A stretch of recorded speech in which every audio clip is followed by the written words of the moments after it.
देखिए, पूर्णिया सीट को लेकर बिहार में महागठबंधन में खींचतान काफी बढ़ चुकी है। सीट शेयरिंग में आरजेडी कोटे में गई सीट पर पप्पू यादव अड़ गए, यानी पूर्णिया को लेकर। पप्पू यादव ने पूर्णिया से ही चुनाव लड़ने का ऐलान किया। पहले भी उन्होंने कहा था कि मर जाएंगे लेकिन पूर्णिया नहीं छोड़ेंगे। अब 2 अप्रैल को पप्पू यादव नामांकन करेंगे, जानकारी मिल रही है। और हाल ही में पप्पू यादव अपनी पार्टी के साथ कांग्रेस में शामिल हो गए थे, विलय कर लिया था।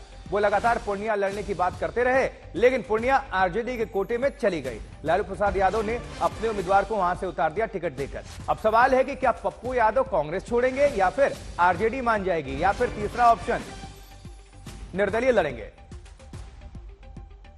चलिए इस पर अपडेट हासिल करते हैं और सीधा जोड़ लेते हैं पप्पू यादव को। हमारे साथ फोन लाइन पर जुड़ चुके हैं। पप्पू जी, सुप्रभात, गुड मॉर्निंग। Good morning. तो दर्शकों को आप ही जानकारी दे दीजिए कि क्या करने जा रहे हैं आप। हम करने जा रहे हैं जी, हमारी दिलचस्पी है। यदि हम करते तो हमको तो मधेपुरा और सुपौल सभी जगह चुनाव लड़ने का ऑफर था। हमें तो मधेपुरा में हमारा घर है, हमें क्या दिक्कत थी। हम तो इस सीमांचल की जनता को दुनिया में नंबर 1 देखना चाहते हैं, और जिन्होंने बेटे की तरह पैदा किया और जिन्होंने बेटे की तरह जन्म दे करके कर्मयोगी बनाया, त्यागी बनाया, लड़ना सिखाया, कबीर की तरह विद्रोह करना सिखाया, आज उससे अलग कोई करना चाहे तो मैं कैसे हो जाऊंगा।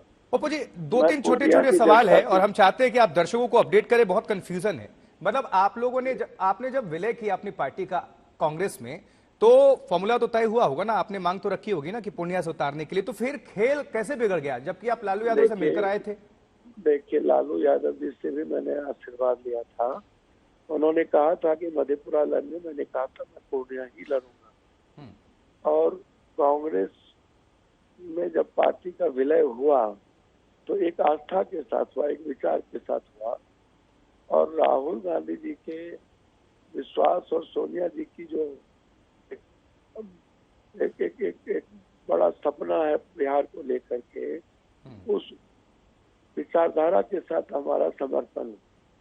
और इस बात को लेकर के जबकि घटक है हमारे पार्टी का विलय हो गया, पप्पू यादव यहाँ चुनाव लड़ते हैं, माँ चुनाव लड़ी, हम 3 बार यहाँ सांसद रहे, 6 बार यहाँ लड़े, माँ 30,000 से मात्र हार गई थी, हम नहीं थे।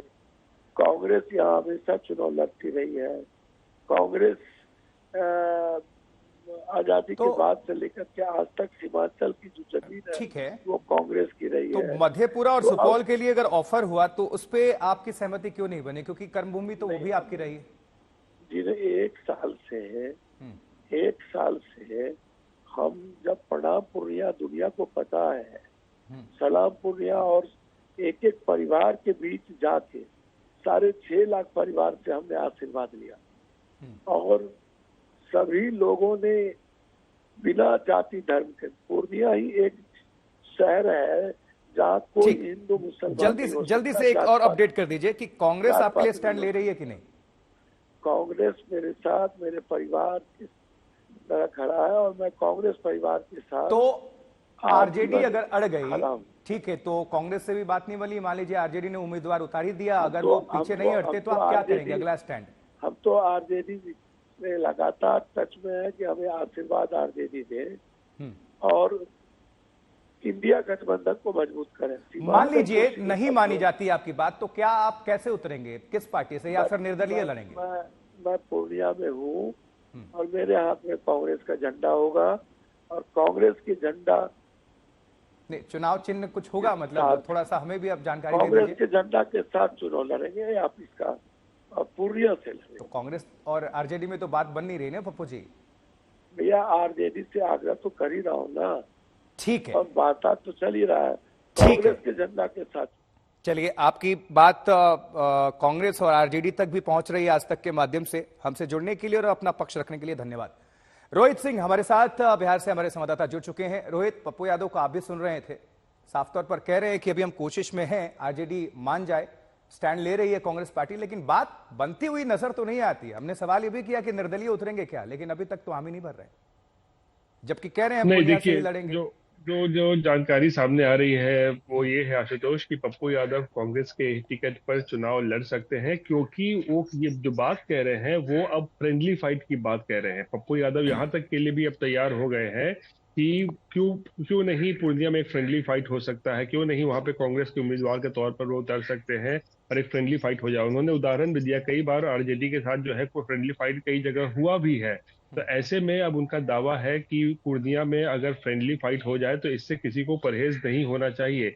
यानी कि पप्पू यादव इस बात को लेकर अभी भी आशावादी है कि कांग्रेस के ही टिकट पर वो नामांकन करेंगे। 2 तारीख उन्होंने तो घोषणा फ्रेंडली हालांकि कर फाइट दी का है कि मतलब ये समझ लिया जाए ना रोहित, कि फिर गठबंधन कहाँ है, टूट गया ना गठबंधन। बिल्कुल बिल्कुल। देखिए, गठबंधन कहीं और हो सकता है, लेकिन क्या लालू इसके लिए तैयार होंगे, ये भी एक बड़ा सवाल है ना। सिर्फ हम्म, पप्पू यादव के कह देने से और कांग्रेस को उतार देने से बात नहीं बन जाती है। बिल्कुल। अगर ऐसा कुछ होगा तो फिर हो सकता है लालू पूरे बिहार में गठबंधन ही तोड़ दे, हम्म।